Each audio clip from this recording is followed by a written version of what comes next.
నేను మీ Devi Shekhar. Welcome back to my channel. ఈ రోజు మన ఛానల్లో రోజంతా యాక్టివ్గా ఎనర్జీగా ఉంచే రాగి డ్రై ఫ్రూట్ లడ్డూని ఎలా చేసుకోవాలో చూపించిపోతున్నానండి. దీనికోసం స్టవ్ మీద ఒక పాన్ పెట్టుకొని అందులో ఒక 2 టేబుల్ స్పూన్స్ నెయ్యి వేసుకోవాలి. నెయ్యి కొంచెం వేడెక్కిన తర్వాత కట్ చేసి పెట్టుకున్న బాదము, జీడిపప్పు, అలానే గుమ్మడి గింజలు కూడా వేసుకోవాలండి. వేసుకొని వీటిని చక్కగా లో ఫ్లేమ్లో మంచి కలర్ వచ్చేంత వరకు వేయించుకోవాలి. ఈ చక్కగా వేగిపోయిన తర్వాత వీటిని ఒక బౌల్లోకి తీసేసుకొని మనం పక్కన పెట్టేసుకోవాలి. ఇప్పుడు అదే నెయ్యిలోని 1 కప్పు రాగి పిండి వేసుకోవాలండి. ఈ రాగి పిండిని చక్కగా ఈ నేతిలోని లో ఫ్లేమ్లో చక్కగా మంచిగా వేయించుకోవాలండి.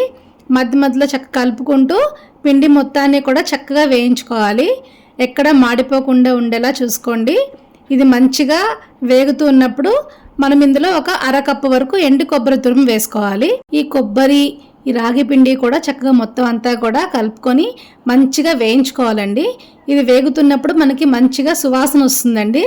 అట్లా వచ్చినప్పుడు మనము ఇంకా స్టవ్ ఆఫ్ చేసేసుకొని దీన్ని మనం ఒక పక్కన పెట్టేసేసుకుందాము. ఇప్పుడు ఒక పొయ్యి మీదన ఒక సాస్ ప్యాన్ పెట్టుకొని అందులోకి 1/2 కప్పు బెల్లం తురుము వేసుకోవాలి. 1 కప్పు రాగి పిండి, 1/2 కప్పు ఎండు కొబ్బరి, మొత్తం 1.5 కప్పు కదండి. సో 1.5 కప్పుకి 1/2 కప్పు బెల్లం తురుము వేసుకొని ఒక 1/2 కప్పు నీళ్ళు కూడా పోసుకొని బెల్లాన్ని చక్కగా కరిగించుకోవాలండి. బెల్లం పాకం పట్టవసరం లేదు, చక్కగా బెల్లం కరిగితే సరిపోతుంది. బెల్లం కరిగిపోయిన తర్వాత ఇందులోకి మనము ఒక 1/2 టీ స్పూన్ ఇలాచీ పౌడర్ కూడా వేసేసుకొని స్టవ్ ఆఫ్ చేసేసుకొని మనం ముందుగానే రెడీగా పెట్టుకున్న రాగి పిండి ఉన్నది కదండి, అందులోకి ఈ బెల్లం సిరప్ అంతా కూడా చక్కగా స్ట్రైనర్తో వడగట్టుకుంటూ మొత్తం అంతా కూడా ఇందులో పోసేసుకోవాలి.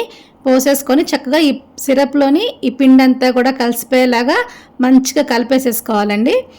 ఇది మొత్తం కలిసిపోయిన తర్వాత మనం ముందుగా వేయించి పెట్టుకున్న డ్రై నట్స్ ఉన్నాయి కదా, వాటిని కూడా వేసేసుకొని ఒకసారి మొత్తం అంతా కలిపేసేసుకొని ఇది మనకి గోరువెచ్చగా ఉన్నప్పుడు, అంటే మనం చేత్తో పట్టుకున్నంత వేడిగా ఉన్నప్పుడే మనకు నచ్చిన సైజులో లడ్డూల్లాగా చుట్టేసేసుకోవాలండి. ఎన్ని లడ్డూలు అయితే అన్ని లడ్డూలను చక్కగా చుట్టేసేసుకొని వీటిని ఒక సర్వింగ్ ప్లేట్లోకి తీసేసుకొని పైన చక్కగా మనము ఎండు కొబ్బరి పొడితో గార్నిష్ చేసేసుకుంటే మన ఎంతో టేస్టీగా ఉండే రాగి డ్రై ఫ్రూట్ లడ్డు అయితే రెడీ అండి.